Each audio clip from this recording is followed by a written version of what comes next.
Hello everyone, my name is Narendra Kumar and I welcome you all at the Chandigarh Career Group.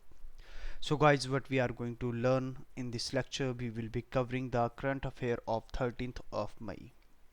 ये जो video रहने वाली है, it will be quite relevant for the CDS Combined Defense Service Examination, CAPF Examination, ND Examination, SSC and State Public Service Commission Examination. Guys, if you want to utilize this video fully, then what you need to do, you have to participate.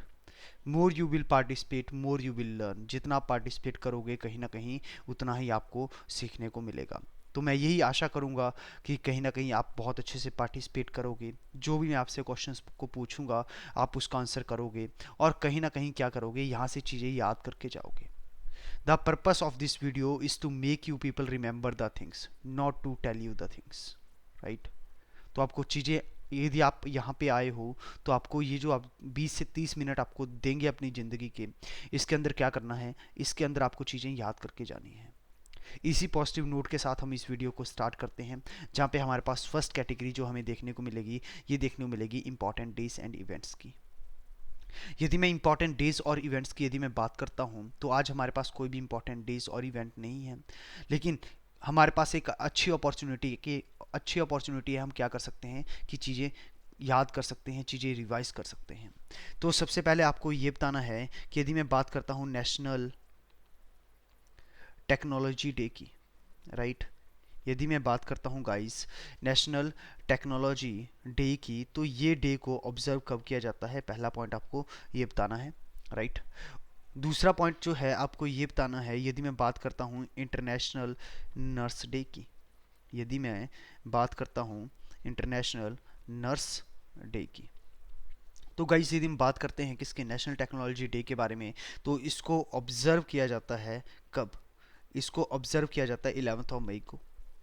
अब 11 मई को sir इसलिए observe किया जाता है क्योंकि इस दिन क्या हुआ था, ऑन द 11 मई 1998 इंडिया ने क्या किया था, मिशन शक्ति को परफॉर्म किया था, मिशन शक्ति को परफॉर्म किया था. अब ये सर मिशन शक्ति है क्या, तो मिशन शक्ति ये था कि बेसिकली इंडिया ने क्या किया था, अपना जो सेकंड न्यूक्लियर टेस्ट था, राइट, जो सेकंड न्यूक्लियर टेस्ट था पोखरण के अंदर, इसको बेसिकली क्या किया था, परफॉर्म किया था. अच्छा सर यदि ये सेकंड न्यूक्लियर टेस्ट था तो फर्स्ट कब हुआ था, तो जो फर्स्ट न्यूक्लियर टेस्ट था इंडिया ने जो परफॉर्म किया था, ये किया था इन द ईयर 1974. और उस ऑपरेशन का नाम क्या था, उसका कोड नेम था स्माइलिंग बुद्धा, स्माइलिंग बुद्धा. ये पॉइंट आपको बहुत अच्छे से याद होनी चाहिए, राइट. यदि मैं बात करता हूँ इंटरनेशनल नर्स डे के बारे में, तो सर इसको जो है ऑब्जर्व किया जाता है ऑन 12 मई, राइट. और सर इसको ऑब्जर्व किसके द्वारा किया जाता है, सर इसको जो है ऑब्जर्व किया जाता है किसके द्वारा, international council of nurses, right, international council of nurses, जिसको जो है फाउंड किया गया था इन द ईयर 1899. और आपको क्या देखने को मिलेगा सर, यदि मैं बात करता हूँ इसके हेडक्वार्टर की, हेडक्वार्टर आपको देखने को मिलेगा जिनेवा स्विट्जरलैंड के अंदर, जिनेवा स्विट्जरलैंड के अंदर. और सर यदि मैं बात करता हूँ इसके प्रेसिडेंट की, तो प्रेसिडेंट आपको कौन देखने को मिलेंगे, प्रेसिडेंट आपको देखने को मिलेंगे एनईटी कैनेडी, राइट. यदि मैं इंटरनेशनल नर्स डे के बारे में बात करता हूं तो सर आपको क्या देखने को मिलेगा, आपको ये देखने को मिलेगा कि इसकी जो थीम थी, थीम क्या थी, थीम थी नर्स अ विजन. आपको क्या देखने को मिलेगा, nurse a voice to lead, I am sorry, a nurse a voice to lead a vision for future, a vision for future health care. ये आपको थीम देखने को मिलेगी, राइट. आई होप ये सारे के सारे कहीं ना कहीं पॉइंट आपको बहुत अच्छे से याद हुए होंगे और एक बार फिर से इसका रिवीजन हो चुका है. तो जब हम क्या करेंगे, जब हम वीकेंड में इनको रिवाइज कर रहे होंगे तो चीज़ें कहीं ना कहीं और भी आसान हमारे लिए हो जाएंगी. यदि मैं awards, honour person as well as places in news की बात करता हूँ, तो आज हमारे पास 2 से 3 हमें इंपॉर्टेंट पर्सनैलिटीज़ के बारे में जानने को मिलेगा. हमें क्या करना है, उनके बारे में अच्छे से जान के उनके नाम, वो किस फील्ड के साथ एसोसिएटेड है, ये हम याद करने की कोशिश करेंगे. तो सर सबसे पहले जो है आपको क्या देखने को मिलेगा, सबसे पहले आपको देखने को मिलेगा इनका नाम क्या है, इनका नाम है होमेन बोर्गोहेन। इनका नाम क्या है, होमेन वर्गोहीन। और यदि मैं बात करता हूँ होमेन वर्गोहीन के बारे में, तो बेसिकली ये क्या है, ये जो है साहित्य अकेडमी अवार्ड इनको मिल चुका है। इनको क्या मिल चुका है, साहित्य अकेडमी अवार्ड इनको मिल चुका है। और रिसेंटली इनकी क्या हो गई है, इनकी डेथ हो गई है, राइट। तो आपसे क्या पूछा जा सकता है कि बेसिकली क्या थे जो आपके होमेन बोर्गोहेन थे, ये बेसिकली किस कौन सी फील्ड के साथ एसोसिएटेड थे। तो सर ये क्या थे, ये ऑथर थे। अच्छा सर, यदि इनको साहित्य अकेडमी अवार्ड मिला है तो मतलब इन्होंने कुछ ना कुछ बहुत अच्छा लिखा होगा। Exactly exactly। इनकी आपको एक देखने को मिलेगा जो एक इनकी जो है एक असेमी क्या देखने को मिलेगी, आपको नॉवेल देखने को मिलेगी जिसका नाम क्या था, जिसका नाम था पिता एंड पुत्र, पिता और पुत्र। और यदि मैं पिता और पुत्र की बात करता हूं, इस नॉवल के लिए क्या हुआ था, इनको साहित्य अकेडमी अवार्ड मिला था इन द ईयर 1978। तो जिसकी वजह से क्या हो जाता है, हमारे एग्जाम के लिए इट इज क्वाइट इंपॉर्टेंट।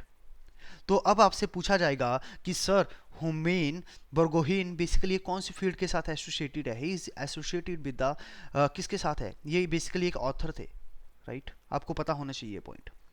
अगला आपको क्या देखने को मिलेगा कि जो केरला की ओल्डेस्ट सर्विंग एमएलए है, जिनका नाम क्या था, जिनका नाम था के आर गौरी अम्मा, के आर गौरी अम्मा। अब के आर गौरी जो अम्मा थे, ये बेसिकली इनकी रिसेंटली डेथ हो गई है। और इनकी ये इन्होंने बेसिकली इनका जो जीवन था 102 साल का था, जो कि आज की डेट में काफ़ी रेयर आपको देखने को मिलेगा कि किसी ह्यूमन बीइंग की, किसी व्यक्ति की इतनी आपको लंबी जो है लाइफ देखने को मिलेगी, राइट। तो ये जो पर्सनैलिटी आप देख पा रहे हो, ये है कौन, ये है होमेन बोर्गोहेन। और ये बेसिकली बिलोंग करते थे कहाँ से, ये बिलोंग करते थे आसाम से, राइट। और ये जो आप पर्सनैलिटी देख पा रहे हो, इनका नाम क्या है, इनका नाम है के आर गौरी अम्मा। और ये बेसिकली इनकी जो है at the age of the 102 इनकी डेथ हो गई है। तो आपको पता होना चाहिए। उसके बाद आपको क्या देखने को मिलेंगे, इसके बाद जो है आपको देखने को मिलेंगे रघुनाथ मोहपात्रा। और यदि मैं रघुनाथ मोहपात्रा की बात करता हूं तो क्वेश्चन क्या बनेगा, सर क्वेश्चन आपसे ये बन सकता है कि जो रघुनाथ मोहपात्रा ये किसके साथ एसोसिएटेड है, कौन सी फील्ड के साथ एसोसिएटेड है, राइट। तो ये बेसिकली क्या रह चुके हैं, ये जो है एमपी रह चुके हैं किसके, राज्यसभा के। और ये क्या थे, स्कल्पचर भी थे, राइट। तो आपको ये पता होना चाहिए he is associated with the politics, right. ये किसके साथ एसोसिएट है, सर पॉलिटिक्स के साथ एसोसिएटेड है, राइट। तो ये इनकी पिक्चर रही, आप देख सकते हो। तो इसमें हमने क्या क्या समझा, हमने तीन पर्सनैलिटीज के नाम को जानने की कोशिश की। एक का नाम क्या था, एक का नाम था होमेन बोर्गोहेन, होमेन बोर्गोहेन। उसके बाद हमने क्या देखा, के आर गौरी अम्मा। उसके बाद हमने क्या देखा, उसके बाद हमने देखा जो आपके क्या देखने को मिलेंगे, रघुनाथ मोहपात्रा, राइट, रघुनाथ मोहपात्रा। ये पॉइंट आपको बहुत अच्छे से याद होना चाहिए। तो ये अभी तक हमने क्या क्या देखा। अब आपसे कोई पूछेगा, ओके, यदि अब आपसे कोई पूछ ले कि जो आपको क्या देखने को मिलेंगे, जो यदि हम बात करते हैं, हम बात करते हैं होमेन बोर्गोहेन के बारे में, तो सर आपसे पूछा जा सकता है आपके एग्जाम के अंदर कि जो होमेन बोर्गोहेन है basically he is associated with which field. So sir ये कहीं ना कहीं एसोसिएट करते हैं किसके साथ में, ऑथर थे ये बुक्स के साथ एसोसिएट करते हैं। और यदि आपसे पूछा जाए कि सर के आर गौरी अम्मा जो है ये किसके साथ एसोसिएट है, तो सर ये कहीं ना कहीं एसोसिएटेड है, she is associated with the politics, right. और यदि सर मैं बात करता हूं किसके बारे में, रघुनाथ मोहपात्रा के बारे में बात करता हूं, he is also associated with the किसके साथ, पॉलिटिक्स के साथ। आपको ये सारे पॉइंट कहीं ना कहीं बहुत अच्छे से माय डियर फ्रेंड याद करने हैं, तभी चीज़ें कहीं ना कहीं आपके लिए क्या बनेगी, थोड़ी आसान बनेगी। आई होप यहाँ तक आपको बहुत अच्छे समझ में आया होगा। अब बढ़ते हैं हम अपने नेक्स्ट सेगमेंट की तरफ, जहाँ पे हमें क्या देखने को मिलेगा कि जो आपको किनका नाम याद रखना है, इनका नाम है मार्टिन ग्रिफिथ्स। इनका नाम क्या है, मार्टिन ग्रिफिथ्स। और जो यदि मैं बात करता हूँ मार्टिन ग्रिफिथ्स की, तो ये बेसिकली क्या बन गए हैं, he has appointed as a new United Nation humanitarian chief, ठीक है। तो आपसे पूछा जा सकता है कि रिसेंटली जो है यूनाइटेड नेशन का जो है ह्यूमैनिटेरियन चीफ कौन बने हैं, तो आपका आंसर क्या होना चाहिए, सर इनका नाम है मार्टिन ग्रिफिथ्स, ग्रिफिथ्स, राइट। ये पॉइंट बहुत ही अच्छे से याद रखना है। अच्छा मुझे एक बात बताना, अरब वर्ल्ड का जो होता है, अरब वर्ल्ड का जो नोबेल प्राइज होता है, ठीक है, राइट, ये फर्स्ट टाइम हुआ है किसी इंडियन को मिला, इनका नाम क्या है, इनका नाम क्या है, ये आपको कमेंट बॉक्स में टाइप करना है। ओके, सो आई होप अभी तक आपने टाइप कर दिया होगा या आपने रिकॉल कर लिया होगा। तो इसका आंसर क्या होगा? इनका नाम होगा डॉक्टर तहरा कुतुबुद्दीन। डॉक्टर तहरा कुतुबुद्दीन जो है इसका राइट आंसर होगा। तो अब आपसे क्या पूछा जा सकता है? सर आपसे कोई पूछेगा यदि यूनाइटेड नेशन ह्यूमैनिटेरियन चीफ कौन होंगे, तो इनका नाम क्या है? इनका नाम है मार्टिन ग्रिफिथ्स। और यदि मैं बात करता हूँ मार्टिन ग्रिफिथ्स की, को आपको क्या देखने को मिलेगा? तो बेसिकली जो है यहाँ पे जो यूनाइटेड नेशन ह्यूमैनिटेरियन चीफ है, ठीक है, ये बने हैं। और यदि मैं इसकी बात करता हूँ, ह्यूमैनिटेरियन की बात करता हूँ, तो यूनाइटेड नेशन, जो यूनाइटेड नेशन का office for the coordination of humanitarian affair, ये चीफ किसके बने हैं? ये सर चीफ बने हैं ऑफिस फॉर द कोऑर्डिनेशन। ठीक है, क्या देखने को मिलेगा? Office for the coordination of humanitarian affairs, जिसको हम क्या कहते हैं? OCHAB कहते हैं। राइट, क्या कहते हैं? OCHAB कहते हैं। तो अब आपको क्या देखने को मिलेगा? इसके जो है चीफ कौन है? इसके चीफ आपको देखने को मिलेंगे मार्टिन ग्रिफिथ्स। राइट, और जो है इसको फाउंड कब किया गया? सर इसको फाउंड किया गया था इन द ईयर 1991। और इसका जो है हेडक्वार्टर कहाँ पे देखने को मिलेगा? सर हेडक्वार्टर इसको आपको 4 जगह देखने को मिलेंगे, 4 के 3 जगह देखने को मिलेंगे। सबसे पहले क्या देखने को मिलेगा? न्यूयॉर्क, और उसके बाद इस्तांबुल, तो टर्की के अंदर। तो आपको ये पता होना चाहिए, बट नॉट मच। ये जो ऑर्गेनाइजेशन है इतनी इंपॉर्टेंट नहीं है आपके एग्जाम के लिए कि आपको इसको याद करना पड़े, but it's all up to you guys. यदि आप रिमेंबर कर सकते हो, चीज़ें याद कर सकते हो, वेल एंड गुड है। यदि आप नहीं कर सकते तो कोई बात नहीं, चिंता का विषय नहीं है, because not much important for your examination. But ये पूछा जा सकता है that who has been appointed as the new chairman और new chief of the United Nation humanitarian, ठीक है, अफेयर्स। तो आपको क्या इसका आंसर होना चाहिए? सर इसका आंसर होगा मार्टिन ग्रिफिथ्स। और ये जो पर्सन है, ये बेसिकली जो है, जो काफ़ी डरावने दिखने में लग रहे हैं, तो बेसिकली ये क्या देखने को मिलेंगे? आपको देखने को मिलेगा यही कहीं ना कहीं जो है चीफ बने हैं। राइट, उसके बाद हम क्या देखते हैं? जो अगली हमारे पास इंपॉर्टेंट जो है अपॉइंटमेंट है, ये है Bharat petroleum corporation limited, BPCL जिसको हम कहते हैं, भारत पेट्रोलियम कॉर्पोरेशन लिमिटेड, जिसको फाउंड किया गया था इन द ईयर 1952 में। इसके जो है नए चेयरमैन एंड मैनेजिंग डायरेक्टर, ठीक है, एंड मैनेजिंग डायरेक्टर कौन बने हैं? राइट, तो आपका आंसर क्या होगा? आपका आंसर होगा अरुण कुमार सिंह। और सर इसको जो है अपॉइंट किसने किया है? इसको अपॉइंट किया है, जो आपको देखने को मिलेगा, public enterprise selection board, PESB, public enterprise selection board ने अपॉइंट किया है अरुण कुमार सिंह को as a chairman and the managing director of the BPCL, Bharat petroleum corporation limited. और यदि मैं बात करता हूं भारत पेट्रोलियम कॉर्पोरेशन लिमिटेड की, तो इसका हेडक्वार्टर आपको कहां पे देखने को मिलेगा? सर मुंबई के अंदर देखने को मिलेगा। और जो है इसको फाउंड किया गया था इन द ईयर 1952। आपको याद ये भी नहीं रखना है, ये भी डेट याद नहीं रखनी है। राइट, आई होप यहां तक आपको बहुत अच्छे समझ में आया होगा। तो यदि आपसे पूछा जाए कि जो है, यदि मैं बात करता हूं किसकी, KR गौरी अम्मा के बारे में, ये कौन से किसके साथ एसोसिएटेड है, तो आपको पता अच्छे से होना चाहिए। राइट, अब बढ़ते हैं हम अपने नेक्स्ट सेगमेंट की तरफ, जहाँ पे हमें क्या देखने को मिलेगा? हमें जो है नेशनल इवेंट्स देखने को मिलेंगे, लेकिन उससे पहले आपको ये बताना है कि अरुण कुमार सिंह, ठीक है, ये बेसिकल अपॉइंट हुए हैं कौन सी कंपनी के? ये जो है कौन से पब्लिक एंटरप्राइज के ये जो है चेयरमैन एंड मैनेजिंग डायरेक्टर बने हैं। उसके बाद आपको ये बताना है यूनाइटेड नेशन का जो क्या होता है, एक ऑफिस है जिसका नाम है कॉपरेशन, ठीक है, office of corporation for humanitarian affair. तो इसके जो है कौन बने हैं? इसके जो है आपके चीफ कौन बने हैं? आपको इसका आंसर करना है। राइट, तो गाइस जैसा कि कल संडे था और कल हमारी जो है चंडीगढ़ करियर ग्रुप के ऊपर कोई भी वीडियो नहीं आई।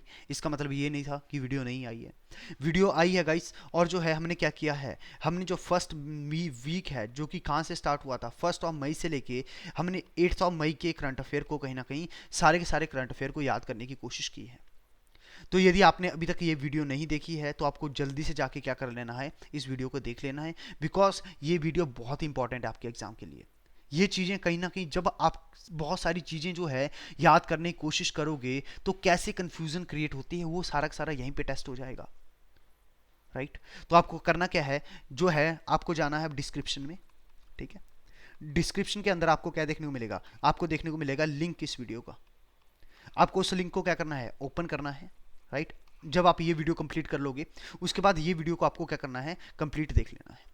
राइट। जिन बच्चों ने जो कि फर्स्ट टाइम ये जो है मेरा लेक्चर ज्वाइन कर रहे हैं या मुझसे फर्स्ट टाइम पढ़ रहे हैं, ये उनके लिए भी कहीं ना कहीं कन्वीनियंट है, बिकॉज उनके लिए सारे के सारे करंट अफेयर करना पॉसिबल नहीं है। तो आप जो है मई से स्टार्ट कर सकते हो, और जब तक आप ये पेज जो हमारे साथ नहीं आ जाते कि आप डेली के करंट अफेयर कर रहे हो, तब तक आप क्या कर सकते हो, इस वीडियो को देख के चीज़ें याद कर सकते हो।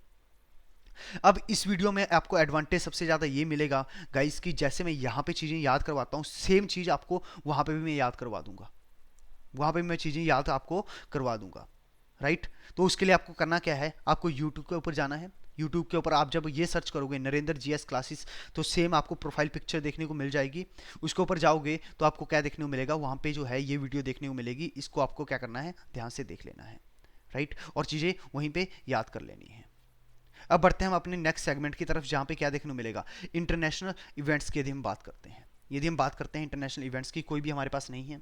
स्पोर्ट्स की बात करते हैं, स्पोर्ट्स का भी कोई नहीं है। रिपोर्ट्स एंड इंडिसेस की बात करते हैं, कोई भी आज हमारे पास करंट अफेयर नहीं है। नहीं, हमारे पास ऑलरेडी है एक बहुत अच्छी रिपोर्ट है, जिसमें क्या बोला गया है। यदि मैं बात करता हूँ किसकी, वर्ल्ड बैंक की, तो वर्ल्ड बैंक ने रिसेंटली एक रिपोर्ट पब्लिश की जिसका नाम क्या था, migration and the development brief. ठीक है, बहुत ही important, very very very important for your examination. तो सबसे पहले आपसे ये पूछा जा सकता है कि जो आपका क्या देखने को मिलेगा, जो migration and the development brief, क्या देखने को मिलेगा, migration and the development brief. ये बेसिकली जो रिपोर्ट है किसके द्वारा पब्लिश की जाती है, सर ये पब्लिश की जाती है वर्ल्ड बैंक के द्वारा। इतना पॉइंट समझ में आया। अब इस रिपोर्ट ने क्या बोला, यदि हम जो है migration and the development brief report की माने, तो इसका जो है मेन ये है, इन्होंने कहा कि इंडिया क्या है, India was the largest recipient of the remittance in India. ठीक है, इन वर्ल्ड आपको देखने को मिलेगा। लेकिन अभी जो है, अब मैं आपको बताऊंगा कि ये जो चीजें हैं ये आपके पेपर 2 जो आपका क्या होता है, central armed police force assistant commandant के लिए जो पेपर होता है, उसके पेपर 2 में जो है, यदि आप जो भी आपके पास इंटरनेशनल रिलेशन की बात आएगी, या फिर इंडिया के बारे में बात आएगी, या इंडियन सिटीजन के बारे में बात आएगी, या फिर जो है आपके इंडिया के नेबर्स के साथ रिलेशन की बात आएगी, तब जब आप क्या करोगे, या फिर इंडिया के पॉपुलेशन के बारे में बात आएगी, इंडिया की इकोनॉमी के बारे में बात आएगी, तब आप यदि इंट्रोडक्शन आप इतना फैक्टफुली देते हो ना, इतना फैक्टफुली इंट्रोडक्शन देते हो, तो कहीं ना कहीं बहुत तगड़ी जो है एक थीम सेट हो जाती है आपके ऐसे के लिए और आपके टॉपिक्स के लिए। बच्चे जो है स्टार्टिंग में बहुत कुछ लिख रहे होते हैं, इंडिया जब डैश बायोडाइवर्सिटी, मतलब ऐसी घिसपिटी बातें बहुत लिखते हैं, उससे काम नहीं बनता। आपको फैक्ट के साथ बात करनी है, और ये फैक्ट आपको बहुत अच्छे से याद रहनी चाहिए। एंड माय डियर फ्रेंड, यदि आपने ये चीज अच्छे से की है, करंट अफेयर आप अच्छे से कर रहे हो, तो very soon I am going to, ठीक है, I am going to launch a course on CAPF paper 2। I am going to launch a course on the CAPF paper 2, और उसके ऊपर मैं आपकी ऐसे आपकी जो प्रिसाइज राइटिंग होगी इतनी सही करवा दूंगा मैं कि जिसकी कोई हद नहीं होगी, आपको चीजें बिल्कुल टिप्स पे याद होगी उसके लिए। लेकिन इस वीडियो के बिना वो आप वहां पे अपना 100% नहीं दे सकते। यहां पे यदि मैंने आपको फैक्ट अच्छे से याद करवाए हैं, और जब आप ऐसे में जो है फैक्ट के साथ बात करते हो, तो उसका एक इंपैक्ट अलग से रहने वाला है। तो आपको क्या देखना है यहाँ पे, आपको ये देखना है कि यदि मैं बात करता हूं वर्ल्ड बैंक के बारे में, यदि मैं बात करता हूं वर्ल्ड बैंक के बारे में, तो उन्होंने रिसेंटली एक रिपोर्ट को पब्लिश किया है जिसका नाम क्या है, migration and the development brief. और यदि हम इस रिपोर्ट की माने, तो इंडिया क्या है, India is the largest recipient of the किसका, रेमिटेंस। अब आपको ये पता नहीं होगा सर ये रेमिटेंस क्या होता है, ठीक है, तो ये पहले हम रेमिटेंस वर्ड को जानने की कोशिश करेंगे, फिर इस रिपोर्ट को हम देखेंगे कि कैसे ये चीजें चल रही हैं। राइट। तो गाइस सबसे पहले हम क्या समझेंगे, हम रेमिटेंस को जानने की कोशिश करते हैं। फॉर एन एग्जाम्पल यदि मैं बात करता हूं, जस्ट वेट अ मिनट,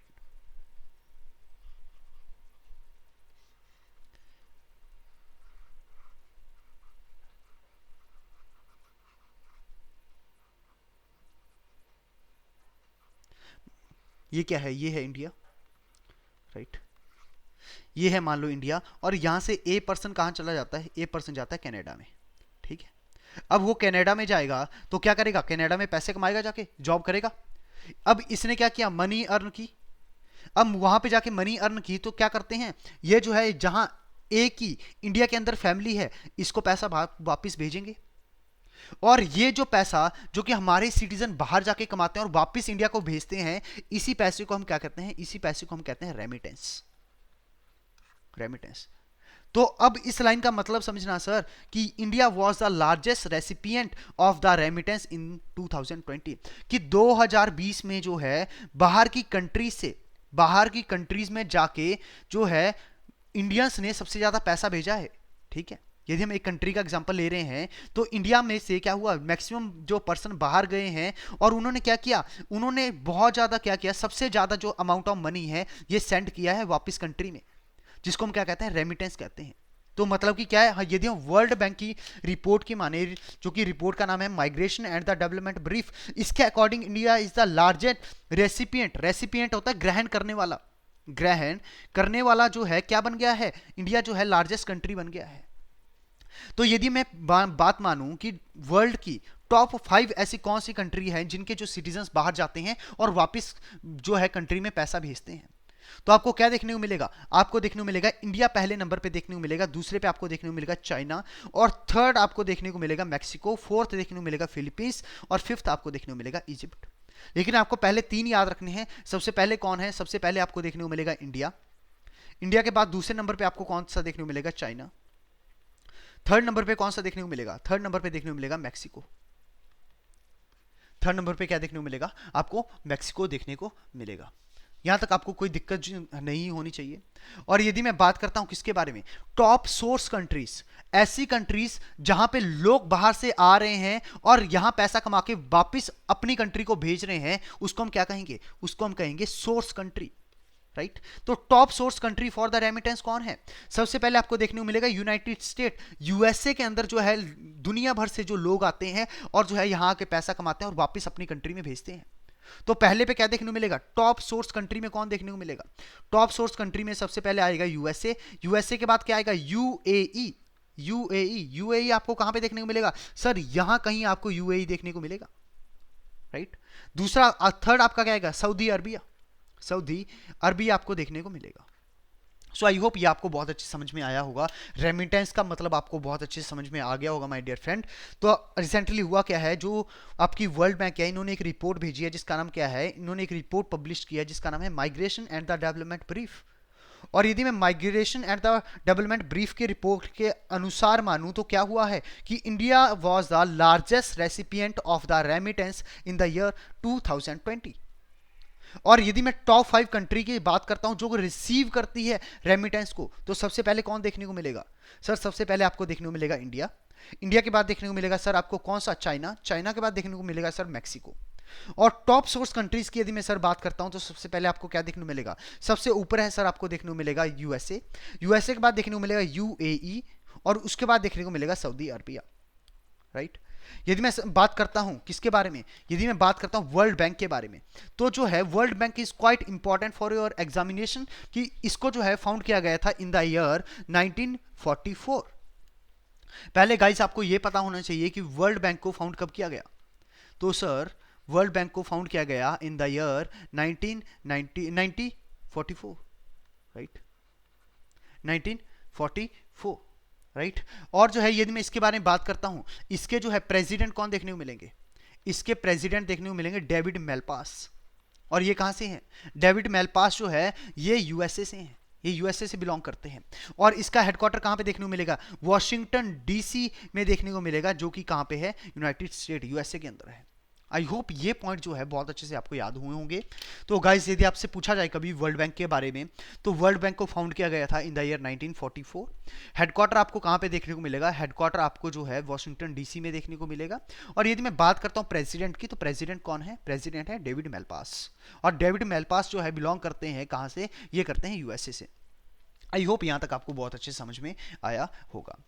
तो यदि हम बात करते हैं, यदि हम किसके बारे में बात करते हैं, यदि हम बात करते हैं माइग्रेशन एंड डेवलपमेंट रिपोर्ट के बारे में, ओके। माइग्रेशन एंड जो डेवलपमेंट रिपोर्ट है ये बेसिकली पब्लिश कौन करता है, पहला पॉइंट आपको ये बताना है। तो इसको पब्लिश किया जाता है किसके द्वारा, वर्ल्ड बैंक के द्वारा। और ये जो रिपोर्ट क्या बताती है, ये सर रेमिटेंस को बताती है, ये रेमिटेंस के साथ डील करती है। और आपको अच्छे से पता चल चुका है रेमिटेंस क्या होता है। तो यदि मैं रेमिटेंस रेसिपिएंट कंट्री की बात करता हूं, रेसिपिएंट कंट्री की बात करता हूं, तो सर सबसे पहले कौन सा आएगा, सबसे पहले सर आएगा इंडिया, इंडिया के बाद सर कौन सा आएगा, उसके बाद आएगा चाइना, चाइना के बाद सर कौन सा आएगा? चाइना के बाद आएगा आपका मैक्सिको, राइट। और यदि मैं सर बात करता हूं किसके बारे में, सोर्स कंट्रीज के बारे में बात करता हूं, सोर्स कंट्रीज के बारे में बात करता हूं, सबसे पहले क्या देखने को मिलेगा? सबसे पहले देखने को मिलेगा यूएसए, यूएसए के बाद क्या देखने को मिलेगा? यूएई, और यूएई के बाद क्या देखने को मिलेगा? Saudi Arabia, right. और सर यदि मैं बात करता हूं वर्ल्ड बैंक की, इसको फाउंड किया गया था इन द ईयर 1944। हेडक्वार्टर कहां पे देखने को मिलेगा? हेडक्वार्टर देखने को मिलेगा वॉशिंगटन डीसी में, वॉशिंगटन डीसी। और ये वॉशिंगटन डीसी कहां पे है सर? यूएसए के अंदर देखने को मिलेगा। और यदि मैं बात करता हूं किसके बारे में, और यदि मैं बात करता हूं प्रेसिडेंट की, तो प्रेसिडेंट कौन होंगे? तो सर प्रेसिडेंट होंगे डेविड मेलपास, राइट। तो गाइज यदि ये चीजें आप रिकॉल कर पा रहे हो, कॉन्ग्रेचुलेशंस टू यू। यदि नहीं कर पा रहे हो, there is a matter of concern, आपको कहीं ना कहीं और ज्यादा फोकस्ड होना है। डिफेंस में आज हमारे पास कोई न्यूज़ नहीं है, गवर्नमेंट स्कीम भी कोई नहीं है, पॉलिटी में भी कोई न्यूज़ नहीं है, इन्वायरमेंट में भी कोई न्यूज़ नहीं है, समिट एंड कॉन्फ्रेंस में कोविड की वजह से कोई हो नहीं रही है न्यूज़, साइंस एंड टेक में कोई न्यूज़ नहीं है, इकोनॉमी में एक न्यूज़ है हमारे पास। इकोनॉमी में आपको क्या देखने को मिलेगा? जना स्मॉल फाइनेंस बैंक देखने को मिलेगा। इन्होंने क्या किया है? लॉन्च किया है एक इनिशिएटिव, एक फीचर जिसका नाम क्या है? I choose my number, I choose my number. तो आपसे क्या पूछा जा सकता है कि इनमें से रिसेंटली जो बच्चे बैंक की तैयारी कर रहे हैं उनके लिए थोड़ा इंपॉर्टेंट है, आपसे पूछा जा सकता है आई चूज माई नंबर ये जो फीचर है रिसेंटली कौन से बैंक ने जो है लॉन्च किया है? तो आपका आंसर क्या होगा? आपका होगा सर जना स्मॉल फाइनेंस बैंक। अब आई चूज माई नंबर में क्या होगा? आपको बेसिकली क्या होगा? जो कस्टमर होगा उसको फ्रीडम होगा कि वो अपना अकाउंट नंबर जो है अपनी मर्जी से चूज कर सकता है। वैसे क्या होता है, आप बैंक में जाते हो अकाउंट खुलवाने के लिए, तो क्या किया जाता है? बैंक वाले अपनी मर्जी से आपको अकाउंट नंबर देते हैं, वो आपकी इच्छा नहीं होती। लेकिन आई चूज माई नंबर के द्वारा कस्टमर को कहीं ना कहीं फ्रीडम दिया जाता है कि अपनी मर्जी से अपना अकाउंट नंबर चूज कर सकता है और जो है अपनी मर्जी से अपना अकाउंट नंबर रख सकता है, राइट। यदि मैं बात करता हूं टैगलाइन की, जना स्मॉल फाइनेंस बैंक, ये है पैसे की कदर, ठीक है। एमडी एंड सीईओ कौन से देखने को मिलेंगे? अजय कनवल देखने को मिलेंगे। इसको फाउंड किया गया था 2006 में। लोकेशन कहां पे है? बेंगलुरु में। आपको याद नहीं रखना है, जो बच्चे बैंक की तैयारी कर रहे हैं सिर्फ उनको याद रखना है, ये भी बहुत रेयर होगा, पूछा जाएगा। इसी के साथ जो है हम इस वीडियो को यहीं पे एंड करते हैं।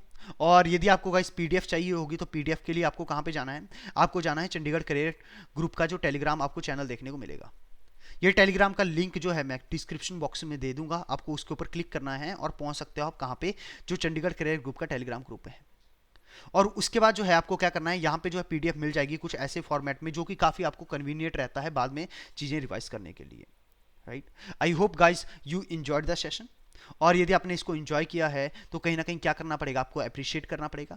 और यदि आपने अप्रिशिएट करना चाहते हो तो कैसे कर सकते हो सर? उसके लिए आपको लाइक का बटन दबाना है, तब मुझे पता चलेगा कि हाँ, कि बच्चे जो है एंजॉय कर रहे हैं सेशन को, कहीं ना कहीं चीज़ें सीख रहे हैं, मुझसे नया लर्न कर रहे हैं।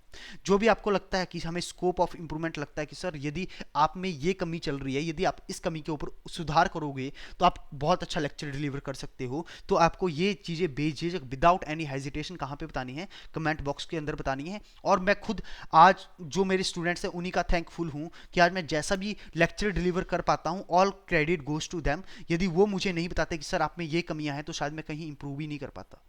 सो all credit goes to my students, जैसा भी आज मैं लेक्चर यदि डिलीवर करता हूं, राइट। और यदि लगता है आपको कि वर्थ है अपने फ्रेंड्स के साथ शेयर करना, तो आपको करना चाहिए, ताकि जो है उनको भी चीज़ें पता चले और हम थोड़ा सा कहीं ना कहीं ये जो हमारी छोटी सी फैमिली है इसको हम थोड़ा सा कहीं और थोड़ा ब्रॉड करने की कोशिश करें, राइट। और साथ ही में आपको क्या करना है? चैनल को सब्सक्राइब भी कर लेना है ताकि आपको नोटिफिकेशन मिलती रहे।